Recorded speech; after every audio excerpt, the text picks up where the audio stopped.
Today I'm canning applesauce, and once again I'm using my gadgets. I love gadgets.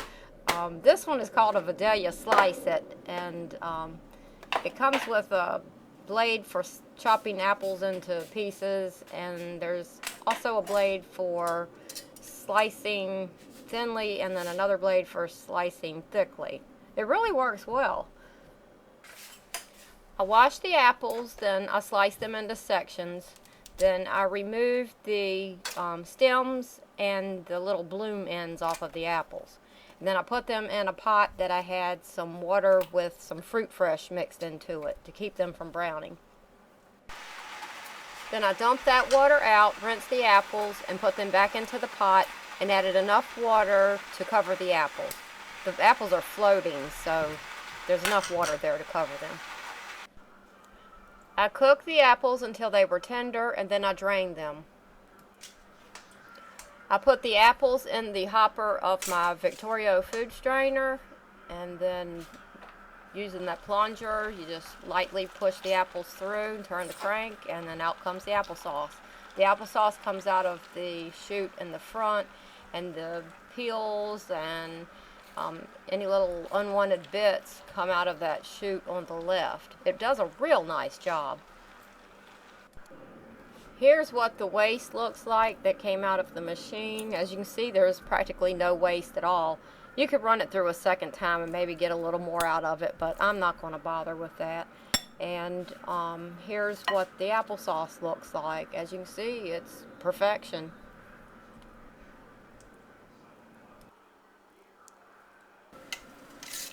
Then I put the applesauce in a pot, and I added enough sugar to sweeten it to taste. I brought the applesauce to a boil. I had my jars hot and ready. I had my lids and rings at a simmer, and I'm ready to start canning. I took a hot jar and I filled it, leaving 1/2 inch headspace. I often hear people talk about how they learn to can. So I thought I'd tell you my story today. When I was in high school, I was talking to my biology teacher, and he asked me if my mother did any canning, and I said she did. And he asked me if she ever used old mayonnaise jars to can with, and I said she did. And he asked if she'd ever canned green beans, and I said she did. And he asked me if she canned them by boiling them in a water bath canner. And I said she did, and he said, does she put a skull and crossbones on those jars of beans, because she's going to kill y'all with those beans. Well, my mom never killed anybody with her beans, but when I got out on my own and I started canning, I thought it would be best if I learned how to can from a book and not from my mom. So that's how I learned to can, was from the book. So because of that, I know what the books used to say, and I know what they say today, and pretty much the only thing that has changed over the years is the procedure about handling the lids. They used to tell you to boil your lids and your rings and then put them on the jar tightly. And that is basically what I still do today, only I simmer the lids and rings, but I do still put on the lids tight.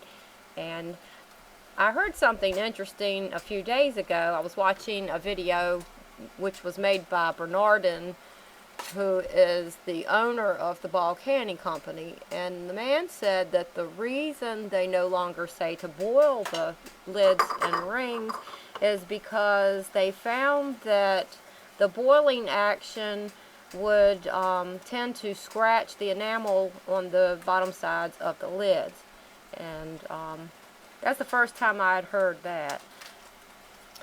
And in case you've never noticed it before, the underside of Ball canning lids have an enamel coating. Some of the cheaper lids that you find don't have that enamel, and it doesn't matter in a lot of cases, but some foods that will react to metal, such as tomatoes, you probably would be better off using a Ball lid because of that enamel coating, versus buying the cheap ones that don't have the enamel.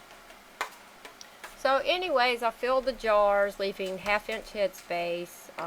The applesauce doesn't make any air bubbles, so I didn't have to go through that process.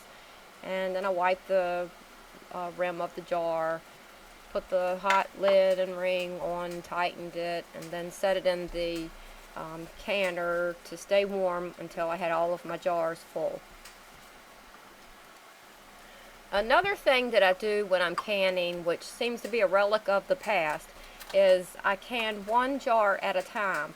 And the reason they recommended that you do this is because it reduces your food's exposure to any airborne spoilers. There can be yeast and molds floating around in the air, and if you fill your jar, then quickly cover it, then you reduce your exposure to those things that could spoil the food. So this is how I can, but don't take my word for it. Don't take anybody else's word for it. Don't even take your mama's word for it. Get yourself a book and learn how to can properly. I'll tell you something else that's crazy. My mother knew that she was supposed to be using a pressure canner when she canned those beans. She gave me a pressure canner for Christmas when I was 20 years old. She knew she was supposed to be using it, but she didn't do it. I never understand. Never understand ever. So I processed the jars for 20 minutes. So when the processing was complete, I turned off the heat, removed the lid from the canner, and let it sit for 5 minutes. Then I took the jars out of the canner, put them on the counter on a towel to cool. As the jars cooled, the button on the lid pressed downward and the jar sealed. So that's how I canned applesauce. Hope it helps.